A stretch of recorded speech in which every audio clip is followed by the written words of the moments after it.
So class 10th, number 2 part of the chapter, the rise of nationalism in Europe, right?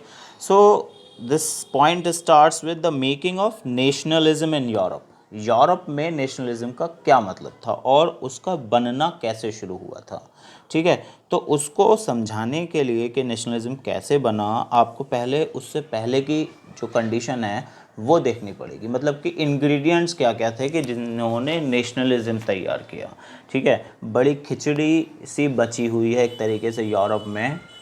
अलग अलग language के लोग, अलग अलग कल्चर और अलग अलग एथनिक ग्रुप्स के लोग जो हैं वो यूरोप में रहते हैं, जो अलग अलग एम्पायर्स के अंडर में हैं, ऐसा भी कह सकते हैं आप, ठीक है। एक ही एम्पायर के अंदर 4-5 लैंग्वेज बोलने वाले लोग हैं, 4-5 एथनिक ग्रुप बोलने वाले लोग हैं, है ना। किसी में 3 है, किसी में 5 हैं, किसी में 4 हैं, कोई एक अकेला भी है, ऐसा भी है, ठीक।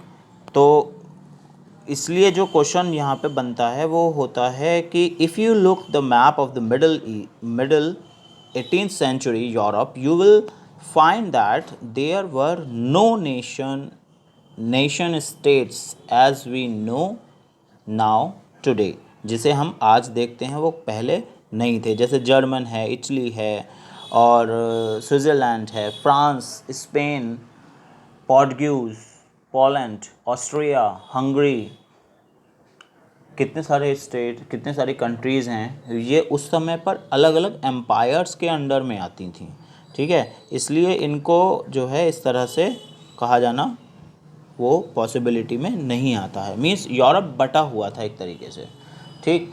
अलग आज जो हम कंट्रीज़ देखते हैं उसमें ये हो गया है कि उन्होंने ग्रुप्स बना लिए हैं, हर एक बॉल अपने ठीक बास्केट में पहुंच गई है, ऐसा मान सकते हैं अब। या फिर लोगों ने लैंग्वेजेस बदल के अपने कल्चर्स को उस हिसाब से ढाल लिया है, ठीक है।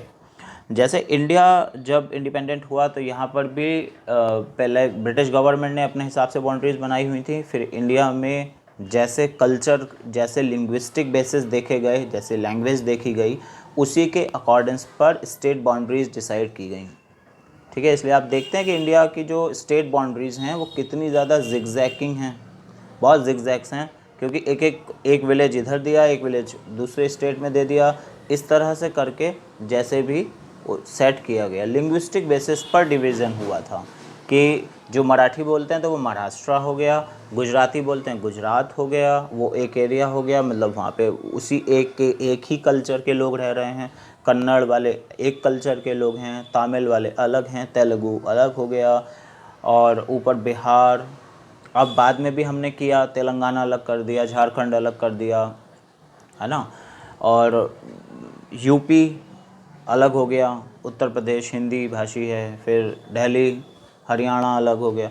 ये बहुत सारे स्टेट, जैसे आपको पूरा पता ही है वैसे तो, मैप मैं दोबारा क्यों आपको मतलब रिमाइंड हो जाएगा, बस इसलिए कर रहा हूँ कि वो जो अपने हिसाब से हम चीज़ों को समझते हैं ना, तो अपने अगर आप भारत को देखते हैं लिंग्विस्टिक बेसिस पर डिवाइडेड है, जो स्टेट्स हैं वो बाउंड्री उनकी सेट की गई थी इस हिसाब से।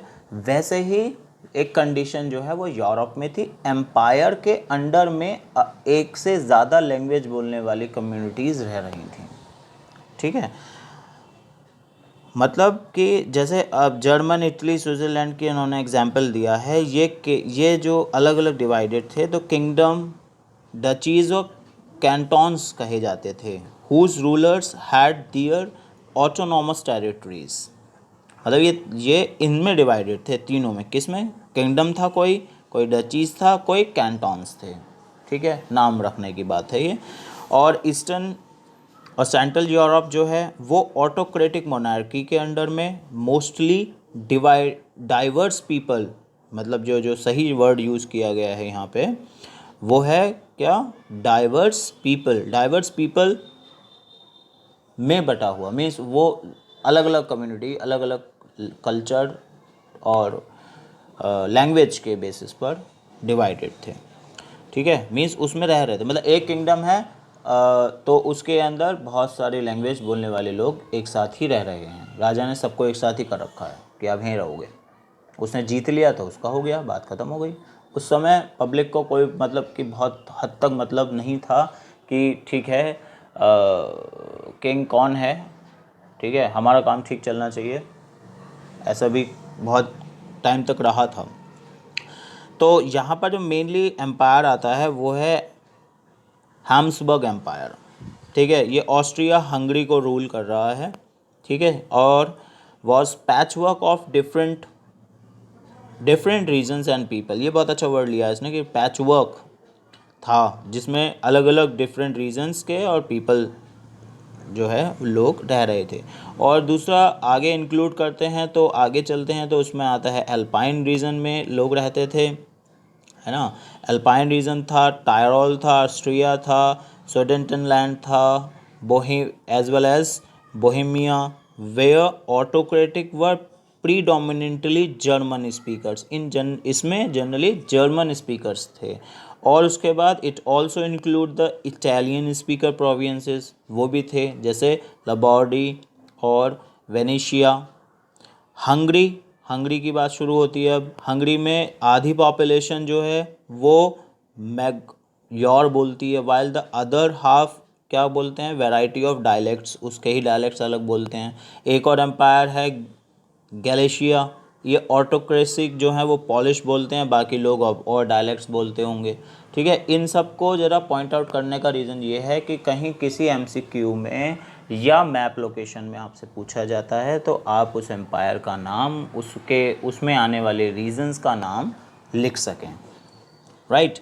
अब उसके बाद 3 डोमिनेंट ग्रुप बांटे गए, ठीक है। They were lived with the boundaries of the empire, a mass of subject peasants people, mostly peasant है, गांव वाले, मतलब कि जो गांव में रहते हैं और खेती का काम कर रहे हैं, ठीक है, उनको उससे ऊपर उठने नहीं दिया गया है, राइट।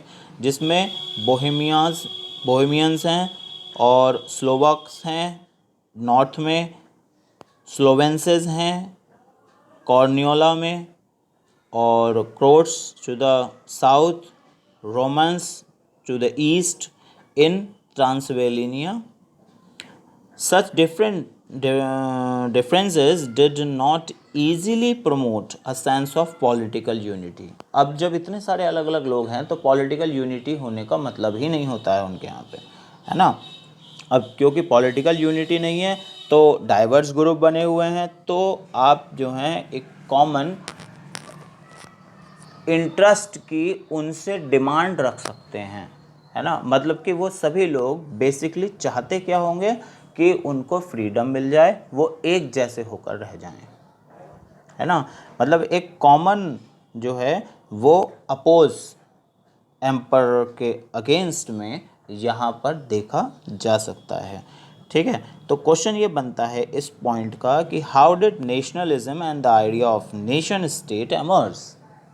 नेशन स्टेट और नेशनलिज्म का आइडिया बनता कैसे है या उस टाइम पे बना कैसे, जब इतने सारे लोग अलग अलग रह रहे हैं। और मेन रीज़न यही है कि ये इसी ने बनाया, है ना।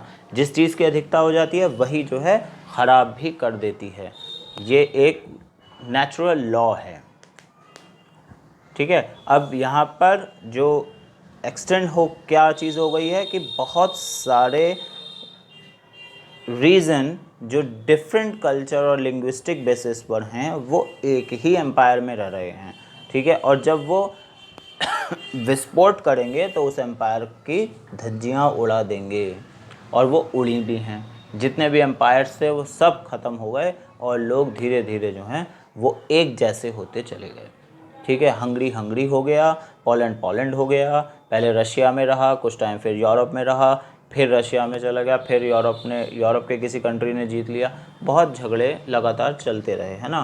फ्रांस का कुछ कंट्रोल रहा, कभी जर्मन का कंट्रोल रहा, ठीक है। और उससे अभी लेटेस्ट वाली बात करिए तो फर्स्ट वर्ल्ड वॉर की कंडीशन, सेकेंड वर्ल्ड वॉर की कंडीशंस में भी यही रही है, ठीक है। उसमें भी अटैक्स कंटिन्यू जो है वो लैंड फॉर्मेशन और बाउंड्री इंक्रीजमेंट के तरफ थे, ठीक है। तो ये पॉइंट क्लियर हो गया है कि यहाँ पर इतने सारे यूरोप में जो स्टेट्स हैं अलग अलग बटे हुए हैं, ठीक है। डाइवर्स लोग रहते हैं, इन एरियाज़ में रहते हैं। आप पॉइंट आउट कर लीजिएगा किस एरिया में कौन से लोग रहते हैं, ठीक है। यहाँ पर एनसीईआरटी एक लिस्ट देता है जो आगे तक काम आने वाली है आपके।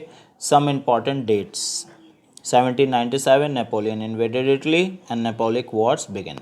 यहाँ से नेपोलिक वॉर्स स्टार्ट हो गए थे। मीन्स नेपोलियन ने इटली, एक छोटा सा कंट्री अभी भी है ही, मतलब कि आपने देखा है मैप पे, है ना, और अभी कोरोना से बहुत ज़्यादा इन्फेक्टेड हुआ था, तो उस पर अटैक स्टार्ट किया 1797 में। 1814 टू 1815 के बीच में नेपोलियन लगभग जो है वो निपट लिए थे। वियना पीस सेटलमेंट उनका हो गया। 21 में Greek struggle for independence start हुआ। हर एक डेट को या तो बुक पे मार्क कर लीजिए या अपने जो आप नोट्स बना रहे हैं उसमें पॉइंट आउट ज़रूर कर लीजिएगा, ठीक है, just write it down.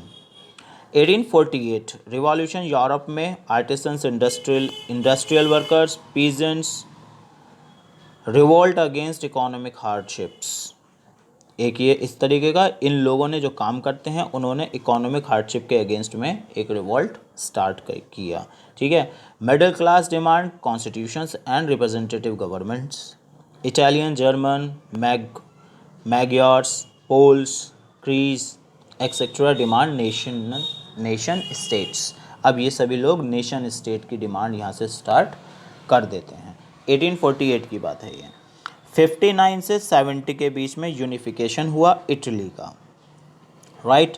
1866 to 71 इस टाइम के बीच में यूनिफिकेशन हुआ जर्मन का। यूनिफिकेशन क्या हो रहा है ये, मतलब कि पूरे जो कंट्री है उसकी बाउंड्रीज सेट हो रही हैं, यूनिफाइड हो रही है, बन रही है, इकट्ठी हो रही है, कलेक्टिव हो रही है, राइट। और 1905 में Slav national gathers force in the Habsburg and Ottoman empire, ठीक है। यहाँ पर भी ये दोनों एम्पायर जो हैं वो टूट रहे हैं और लगभग ख़त्म ही हो गए थे। और इसका जो ऑटोमन एम्पायर है उसका इफ़ेक्ट जो है इंडियन रिवॉल्यूशन पर भी काफ़ी, जो इसके यहाँ पे लीडर्स थे उन्होंने इसको यूज़ किया था, क्योंकि ब्रिटेन एक मेन पार्ट रहा इस एरिया में, लेकिन एनसीईआरटी उसको सेंटर करके लिखता नहीं है यूरोप में। 1905 तक ब्रिटेन का काफ़ी अच्छा होल्ड वर्ल्ड वाइड कंट्रीज़ पे था, ठीक है। और इन एम्पायर्स को के ख़त्म होने और इनके रीस्टेब्लिशमेंट और इनसे बनने वाली कंट्रीज़ के भी रीस्टेब्लिशमेंट में काफ़ी बड़ा पार्ट उसका प्ले हुआ था, राइट। तो ये आपको कंसीडर कर लेना है ज़रूर, ठीक। तो पॉइंट आपका ये क्लियर हो गया कि मेकिंग ऑफ नेशनलिज्म के स्टार्टिंग कैसे होती है, क्योंकि इतने सारे डिविजन्स हुए हुए हैं इसलिए हमें नेशनलिज्म का एक डिमांड सामने आ जाता है, राइट। अब नेक्स्ट पॉइंट में आप इसके ही पोर्शंस पढ़ना स्टार्ट करते हैं, उसके बाद हम नेक्स्ट टाइम पे करेंगे। Thank you very much.